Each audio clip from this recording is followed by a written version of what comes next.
All this time I thought I was recording. I wasn't. I'm recording now. Working on the weekend like usual. Way off in the deep end like usual. Niggas swear they passed us, they doing too much. Haven't done my taxes.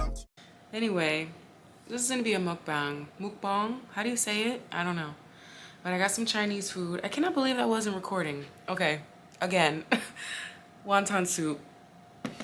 I have some crunchies. I don't know what these are called. And then I also have some chicken wings and pork fried rice, but that'll probably be for tomorrow, maybe later. I don't know, because it's 7:30 now. I'm gonna eat some of this wonton soup, but I'm not gonna finish it. And I always get the chicken wings and rice because that is like a good 2 meals or 3 meals for me. It'll feed me. So, and I ate all of my Thanksgiving leftovers already. So yeah, I was hungry, so I ordered this Chinese. And I don't know, I just have been like, I don't know, kind of reflective the last couple of days. Like, I don't know, the holidays and my birthday's coming up. And this is always a very weird time of the year for me because, you know, I'm not close with my family. I don't have my son right now, you know, with me. And even if I did have him, the holidays is very distant for me because I grew up not celebrating them. So it was, you know, it was always, I don't want to say odd, but like I had to force myself to connect with my son or, you know, during those times because I personally never connected with the holidays. So it's just very foreign and awkward to me, you know? So I don't know. I just been feeling, I don't know. I don't want to say low because I've been feeling pretty good and motivated and, you know, fairly even. I don't want to say like happy, but I've been okay, you know? I have my moments, of course, but I don't know. Things are just, and then like this time last year, well, not this time, but coming up on my birthday is going to be, you know, when I met that guy that I was seeing. And that's a whole other weird feeling, hard to get over, don't know how to feel about that, you know, thing. I don't know. I just have been in a place where like what I experienced with him, and I kind of touched on this a little bit. Like I mentioned that, you know, maybe it wasn't high standard behavior or whatever, but like I came from back to back toxic relationships, right? Like I went from one toxic man straight into another one. And excuse me. I can talk about this in a different light now because I've worked really, really hard on bringing myself back to myself and taking away blame, right? Because when you're dealing with narcissists, everything is your fault. Even the traumas and the demons that they came to you with somehow become your burdens to bear. Now they're your demons, right? They're your traumas on top of your own demons and your own traumas. So this last connection that I had, while there were obviously, because of the way it ended, there was a lot of toxicity involved, his behaviors with me directly were not what I was used to, right? He was very affectionate physically and non-physically, you know, with his words as well. He was vocal in how he felt about me. I never questioned, at least in the very beginning, well, not in the very beginning, most of the time that we were, you know, in each other's lives. I don't want to say together because come to find out, we were just fucking and kicking it, right? To me, we was going together. That was my man. You couldn't tell me otherwise. I'm sure that's how sis felt too, but we'll get there. You know, just things that I had never experienced. You know, somebody blowing up my phone. I miss you. I want to see you. I can't wait to see you. I missed you. You know, I've been missing you since yesterday. Blah, blah, blah, blah, blah. All of the things, all of the things. And I'm just like, I mean, I'm exploding. You know, I'm literally gone off of this. Then you top that with actual mutual physical attraction, because what I've experienced in the past, and this isn't necessarily with people I've dated, just interacting with men in general. Most of the time, they're more attracted to me than I am to them. I always get propositioned and hit on by men that are absolutely not my type, and I don't have a type, so that says a lot. Okay? It's like, why are you over here? Look at me and look at you. Let's take it down a notch, right? And it's not all about looks, but like that's a big part of it. And I don't care what anybody says. You have to have, there's got to be something for you physically that gets you going. That's what I say. So in this instant, it was mutual. He might have been more into me because look at me. No, but I was really attracted to him physically, and it wasn't just like, you know, his actual looks, whatever. It was the way he dressed, the way he carried himself, his body, his build. You know, he could do things. He was handy. He could fix things. You know, he was strong, like that type of physical things. So it was a 10 across the board for me, you know, at first. And so, yeah, you know, I went through all of that. I find out, you know, later on down the line that I'm not the only one. I was never the only one. It was never going to go where I thought it was going to go, where he was telling me it was going to go, where we were talking about where it was going to go. None of that shit was true. You know, I find out that I'm being played with. You know, he's not serious about me. He was just going with the flow. I'm pretty, I got a fat ass, I'm light skinned. Of course you're going to want to be around me. Of course, you know, like, come on, like, we're talking about man and woman, right? And I'm not saying that to like dim myself or demean myself in any way. I'm talking about from the mind of a man. It makes sense. Of course you're going to want to keep me around. The amount of times that my spidey senses were tingling, my intuition is telling me something's not right. I'm trying to distance myself from this man. I'm blocking him. I'm doing all the things. He's coming back. He's coming back. He's coming back. So in my mind, I'm like, okay, maybe this is something. Maybe this means something. Maybe I need to not run when things get hard. And I'm, again, second guessing and pushing aside my own intuition like I've done in the past. But because there isn't any physical or emotional abuse, like what I've experienced, it's not that big of a red flag. It's not alarming in my face. It was easy for me to leave my ex-husband. It was easy for me to leave my last, my last boyfriend or whatever he was, because the abuse was in my face. It was right there. It made 100% sense to me to leave these men, right? This one, physical attraction aside, I just was like, maybe this is a good thing, and I'm letting my past and my baggage hold me back from opening up fully to this man. Meanwhile, I done wrote him a 4-page letter like Aaliyah, I poured my little soul out to this man. And I think that's why, part of the reason why I feel so slighted and I feel so stupid, because it's like, you didn't even like, you didn't see this love bombing 101. Like, I'm not saying he didn't genuinely feel the way he felt about me, but I think that shit really overpowered everything else, and he moved real quick. And hindsight is 2020, so things that didn't make sense kind of make sense now, and how quickly we moved and just all of those things. And it's been, what is it, pretty much December now. It's been it's coming up on 3, I would say, 3 months that I've gone no contact with him, which was really hard. Again, it was so much easier for me to do it with, the toxic men, and I wanted to separate myself from them. I didn't want to be around them no more. I didn't want to talk to them. This one, it was hard, like I didn't want to do that. The times that I blocked him, I didn't want to block him. I would be so upset, and I was like, why are you making me do this? Like, why can't you just act right? Like, why are you being like this, And it's like, I'm being hella genuine. I'm being 100% myself. I'm giving you every part of me. And, so it was frustrating. Like, I didn't want to do that, but it was the best decision. And the first time that I did it, I should have stood on business.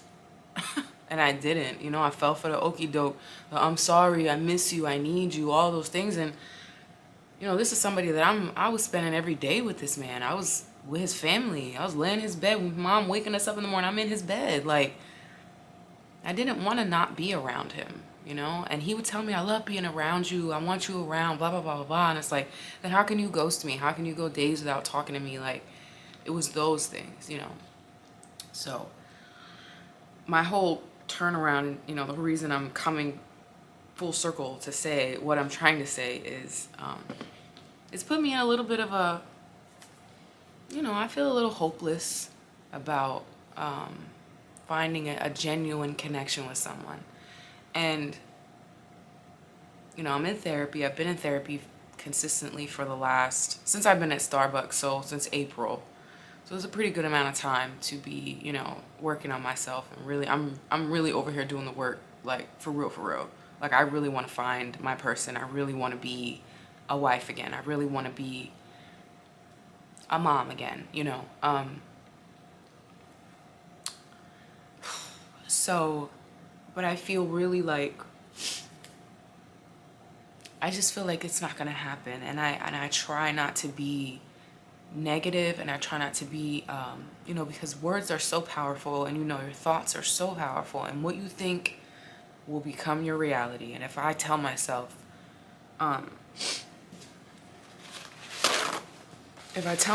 that I'm not gonna find it, that it's not real, then it's not gonna be real, and I'm not gonna find it, you know?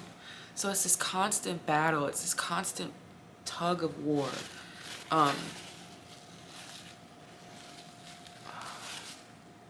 freaking just did my lashes.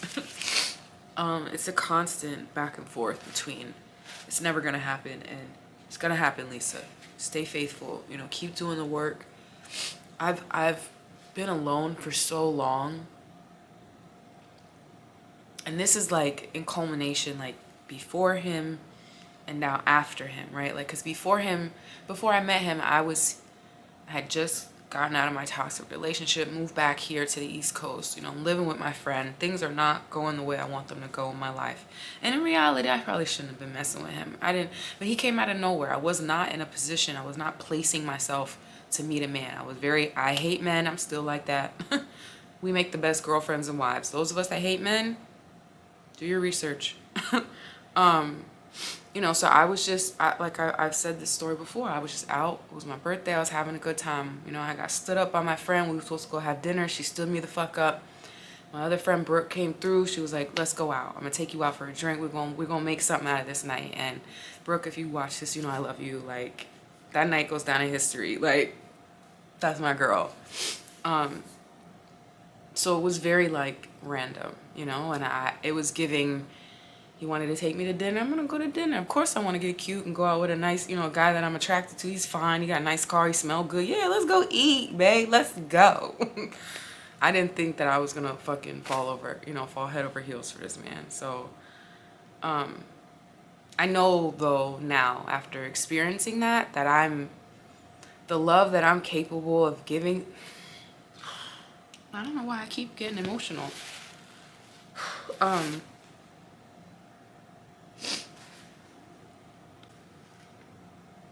being very intentional in my life. I'm trying to be. It's, you know, what I can control, I'm trying to control. And I know that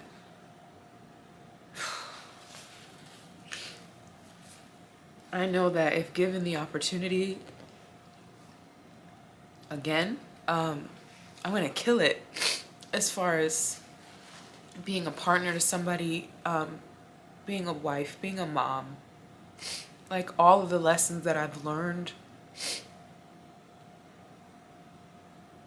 I just know that I'm gonna be a blessing to someone. If I'm not now, I can be. And, you know, I just have to keep striving to be the best version of myself, so that when that opportunity comes, if it comes, you know, I am full and I'm able to give, and I'm not expecting it in return. I'm not, you know. I wasn't expecting to get emotional, so my apologies.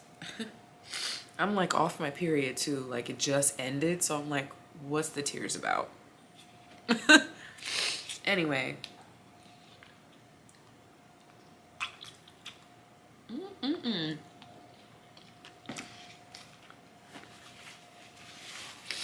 So I've been alone for a while. And by alone, I don't mean like I don't have friends or I don't have people that love me, because I absolutely do. I have an amazing circle of people. And it's not necessarily that we spend all this time together, but I know who I can talk to. I know who I can turn to, you know? I know who has my back. And I'm grateful for them people every day. And they're not blood. That's the crazy part. They're people who they don't really even know the old version of me. They know this one, you know? They know this person and they fuck with it, you know? They know me, they know my intentions, they know my heart. And that's why I'm in their lives. But I'm alone in the sense where like I'm navigating life by myself. I'm making decisions by myself. Everything that I do it by myself, you know, and I come home every day alone. I go to bed alone. And as empowering as that can be as a woman, it can be so isolating and so lonely. And when you desire companionship, this isn't like, oh, you know, I desire a companion. I don't want to do life by myself. I have been alone in that way for so long. I don't have the family connection. We never did the holidays and the birthdays, which to me, those are the moments where throughout the years, you learn your family members, you learn the things that they like and what they enjoy. So then when those times come, when it's their birthday, and it's your mom or your sister, your cousin, whoever, and you know that person, you know them like the back of your hand, right? So you cannot wait to give them that gift. You cannot wait to see the look on their face when they open that present and it's exactly what they wanted.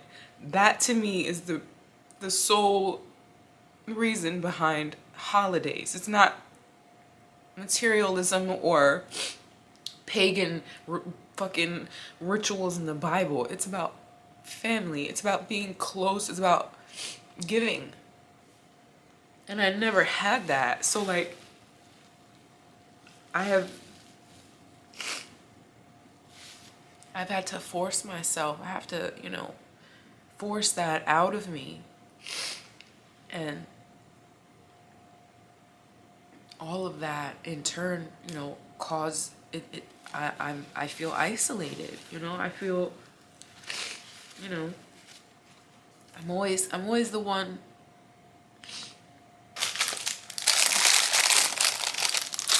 meeting a new friend and going with them, being with their family, you know. Oh, Lisa, where are you going for Thanksgiving? You know, you're welcome to come here. And I'm so happy to have that, you know, but it's like, where's my family? You know, I don't get a phone call, I don't get anything. And it's like, they'll say that's my fault. Oh, I pushed them away or I made decisions. But it's like, I'm me. I am an individual. I am not you. And I am allowed to be me. I'm allowed to do what makes me happy. I'm allowed to fill my own cup. And that doesn't mean that I have to, it's all or nothing, you know? So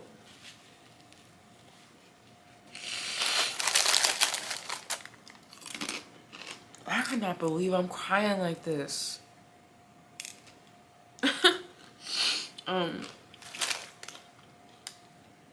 So that's where I am. Like mentally, I would say that I'm stronger than I've been in a long time, and I feel better than I've felt in a long time. But I'm scared, you know? I'm afraid that what I want so badly, I'm not gonna get. And it isn't even like that. I don't think it's possible, because with God, all things are possible. And I'm not gonna say that like I'm some, you know, super God-fearing. I'm not. I should do more in that sense. And he knows that. I be telling him all the time. He know. I'm like, I know I need to do better by you. I know. But that doesn't take away from me knowing how powerful he is. And I know that if it was placed in here, it can be true. Because it was placed in my heart as a little girl. This chubby, overweight, insecure, mad at the world little girl that I was. I knew that this person that you're looking at right now, I knew she was in there, yo. I knew, like, I used to lay down and I would put my CD disc player with my plug-in headphones, and I would listen to Brandy or Monica or Aaliyah, you know, Toni Braxton. I would listen to these women and I would listen to the songs and I would picture myself singing. I always wanted to sing. I promise you, I got a little voice in there. I gotta open up my throat chakra or whatever. And I would imagine myself on the stage. I would imagine myself singing. I would see my parents in the audience. So proud of me, you know? And I knew, like, I just would picture this grown, confident woman, this beautiful woman. And it's like, I became that, you know? I did it because your thoughts are real and they're strong and powerful, and what you think will become your reality. So, with all of that being said, I know that me desiring companionship and desiring family, I know God can make it real for me. The part that has me scared and hesitant is the state of the world that we're in, the people that fill our world, the men, and the way that they think and the way that they hate us. And they, like, even this last guy, there was a couple of times where he would say things and I'm just like, I would push down the idea that he had some slight traits of misogyny and narcissism, in the sense of, like, what's the word? He was boisterous. He thought very highly of himself, and it was beyond confidence, you know? Confidence to me is quiet in its own way. You don't have to talk about it. People know. People can sense it. People see it. You know what I mean? You don't got to talk about all the things that you have and the money you make and the car that you drive. All of that shit speaks for itself when it's coming from actual confidence, not fake confidence. Okay? So I just, you know, there were times, things that he would say, and I was like, you think women are a burden? Like, you don't even see the value in having a woman in your life, and that isn't the kind of man that I want. You know, I don't expect you to be fawning over me, but I want you to know that, I want you to feel that your life is different without me. You know, I want you to know and be confident that I bring value to your life and you bring value to mine. And it was like, it was giving, what do you bring to the table? And it's like, nigga, I'm the table.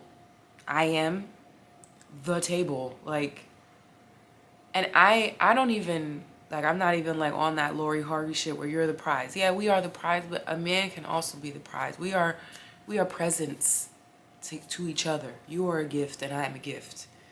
And together we create a bundle of gifts, you know, like, I am very open to the idea of growing with someone and learning that person and learning things that we didn't know about ourselves and about each other. And I'm not expecting someone to come to me, you know, there's no healing. Healing is linear. You're always healing because you're always changing, you're always evolving. There's no cap to it. There's no, you know, ceiling. I mean, if you want to keep it a buck, I'm not ready. My credit is bad. I don't have a car. I'm insecure about, you know, my family dynamic. You know, that makes me sad. I don't want to meet somebody and end up falling in love. And I'm like, oh, well, I don't know. My parents going to come to the wedding. I don't know. I ain't talked to them in 3 years. I had to cut them off for my mental health. You know, like, that makes me very insecure as a partner. When I think about a man thinking about his ideal partner, she got it, ba ba ba ba ba, right? Like, I'm missing some of that stuff. So those are things that I tell myself, and it's like, you know, it's not my time. He's out there, you know, maybe he'll be in different forms, and I'll have to go through a couple to get to him, whatever. You know, but I'm like, Lisa, you're not ready, really. Like, first of all, I'm here in this city. I don't want to be here, and I know my husband's not here. He's not here. No. So I'm very much in, like, a hibernation period, right? Like, I'm kind of, like, you know, bunkering down, and I don't really, like, You know, I do little stuff here and there. I go out, you know, the girl that you've been seeing in my vlogs, her name is Michaela. She's my coworker. And we connected real quick. She kind of is like the, I don't know, she's like the spunk that I need. You know, she's younger than me. You know, I got 10, 11 years on her, like most of the people that I meet. But I'm like, she activates my inner little girl. You know what I mean? Like, she's so young and she still has that young energy. And like, I think she's adorable. She's the vibes. All we do is fucking laugh when we're together, like goofy shit. So, you know, it's been very fun and very light. And, you know, all of my friends are younger than me. And I like that. You know, I like kind of having that big sis vibe because I never really had that with my own younger sister. You know, and they be big sis to me too. I tell her all the time, I'm like, you be teaching me stuff all the time. You know, just because I'm years older than you doesn't mean that I don't, you know, you may be more experienced in something than I, you know, you've gone through things that I've never gone through and vice versa. And that's what I mean when it comes to even just partnership. Like, I'm not expecting you to come to me fully knowing what the fuck you're doing because I don't know what I'm doing. And I could tell you all day that I think I'd make a good partner. That doesn't mean I am. That doesn't mean I will be to that person. You know, I may still have to tweak and learn and grow for that person. But I want someone who's willing to do those things with me as well. But the state of this world and the way men have made it so vocal about how they don't give a fuck about us, it's scary. I've never been the type of the woman that can just use a man for what he has. I can't do it. You know, my conscience, my moral code will not let me take a man for what he has. This last nigga swore that I was like, I guess whoever he dealt with before that was worried about his money and what he could do, and he would ask me to pay for things. And I'm like, just because, you know, I'm here with you doesn't mean I expect anything from you. I never expected him to pay for anything for me. I was like, oh, thank you. You know, thank you for buying the food or whatever. He took it like, oh, you got next time. I'm like, I guess if it's that fucking serious to you, yeah, I'll pay for the fucking $15 Uber Eats order. Like, are you bugging? Okay, all right. But you want me to bow down to you because you make $100,000 a year? Which one, baby? Pick a struggle. Like, either you got it or you don't. You know?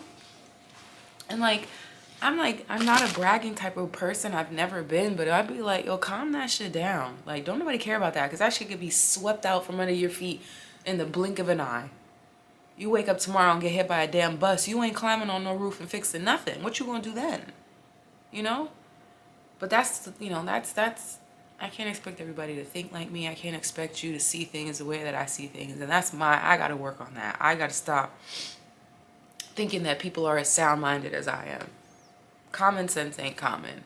And a lot of these men are getting their direction from hurt, misguided men. Men who are looking to impress other men. And that is absolutely 100% not the kind of man that I want. And if that means I'm going to be alone for the next 10 or 15 years to avoid that, I simply cannot settle. I can't. I cannot. I have done that so many times. I have allowed men into my world. I've allowed men near me. I've allowed men to touch me that they will never have the opportunity again in their lives to get near a woman like me. And I hope that they are grateful and then because they should have never had the opportunity to get nowhere near me. But that is what insecurity does. That is what lack in your life shows up. That is what emotional abandonment looks like. It shows up in the people that you choose and you allow around you. I did not have the emotional structure that I needed at home. I did not get the validation from the people who I loved the most, that I was hardwired to love. I came out of my mom loving her. I didn't know her, but I loved her. That's my mom. And I did not get what I needed from her. So I sought that. Is that the right word? I don't know. I looked for that in every partner, every connection. I was constantly focused. I was always wanting someone to notice me. I wanted men to see me as beautiful. I wanted to be desirable. And then you take that and you wrap that up into an overweight, obese body with this pretty face, growing up in an all-white area where none of them boys were into me. So when I discover the world and I start branching out, you know, I let men drag me and dog me, all because I wanted to be around. I wanted to feel something. And, you know, as much as all of that has taught me, there's a part of me that feels like I owe it to that girl. I owe it to her to not settle again. I've allowed her to settle so many times. I've allowed things that, all in the name of loneliness, lack, you know, attachment, you know, looking for that love from my mom, looking for that hug from my dad, looking for the "I'm proud of you, Lisa. You make me happy. I want you around. I'm happy you're in my life. You're beautiful. You're perfect. You know, this is what you know, go through when you're younger. These are the feelings that you're going to feel. You're normal, Lisa. You're not abnormal. Happens to every little girl. Every little girl feels what you feel. Every little girl gets her period. Every little girl feels horny. Every girl, you know, body develops, and she gets boobs and she has these hormones, and everybody goes through it, Lisa. It's not just you. And I wasn't told those things. I was alienated in all of my emotions, all of my physical development, everything. It was just me. I literally have been a soldier in my own fucking war alone. Like, just me. And that in itself was a lesson. That has taught me so much about myself. It's taught me so much about my resilience, tenacity. I mean, I'm a go-getter. I may get knocked down, and I've been knocked down a lot. I have been knocked down a lot. Sometimes I've knocked myself down. But I get up, and I keep going, and I keep going, and I keep going, and I'm still going. And one day,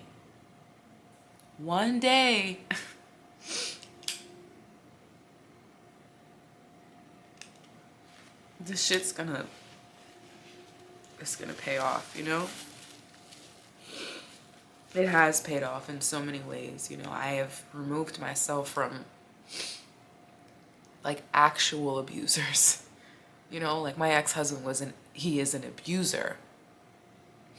And I got out. I left that nigga.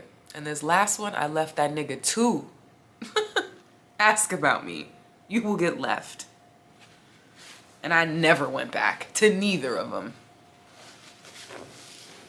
So, you want to talk about detach? Okay. But I don't know how long I've been talking. 34 minutes, Lord. Whew, guys, I don't know. I guess I had to get that out. Those emotions was just sitting in there, and I've been feeling all, I don't know, I guess I've been kind of distracted by life lately. I didn't really realize that I had all that up in there. But life is different now. You know, sometimes I wish I wasn't so aware. I wish I was a little more oblivious, a little more delusional. You know, like, I'm so aware of myself. I'm so aware of everything. It's like, that's why I end up overthinking everything. Because so many scenarios, so many instances in my life where I denied my intuition and then I turned out to be right. You know, that can make you a little fearful. You know, because you literally be out here predicting the future, like, knowing that shit's going to go down a certain way, and it does. And you be like, damn, like, I could have avoided all of that, you know? But, you know, I just keep telling myself that there's no way there isn't a man or multiple men out there that want true companionship as well. I mean, there's gotta be some guys out there that are fed up with this shit too, right? And they just want a real connection with somebody and want to find somebody that wants the same things that they want. Like, I can't imagine it's just women. There's got to be some level-headed, sound-minded, men out there that are like, look, I'm ready for this. And, I just got to keep that thought in my mind and continue to do the work and, remind myself that if it's in my heart, it will happen, And maybe it's not happening now because, I don't have the things lined up the way that I should. There's things at my age, at my big age, that I should have that I don't, So, could be, God, the universe's way of saying, you know what, Lisa, it's coming. Just not right now, but that's cool. I definitely plan to live my life. I'm planning to have fun and do things and experience things. And, if I meet someone, great. But that's not going to stop me from doing me if I don't meet someone, if that makes sense. Like, I'm still going to go do all of the things, and I'm still going to travel, and I'm still going to have experiences, and I'm still going to work on myself, and I'm still going to get my surgery. And that's still, I know I've been talking about that shit for years. It's going to happen. I promise. That's another thing, physically my body is not where I want it to be. And, even this last connection, I struggled with being so open with him, with my body. He helped that tremendously because of how attracted to me he was. And he was always complimenting my body and always touching me and validating me in that way. So yeah, I was on top of the world. I felt so confident. And I don't have that as much anymore, so it's different.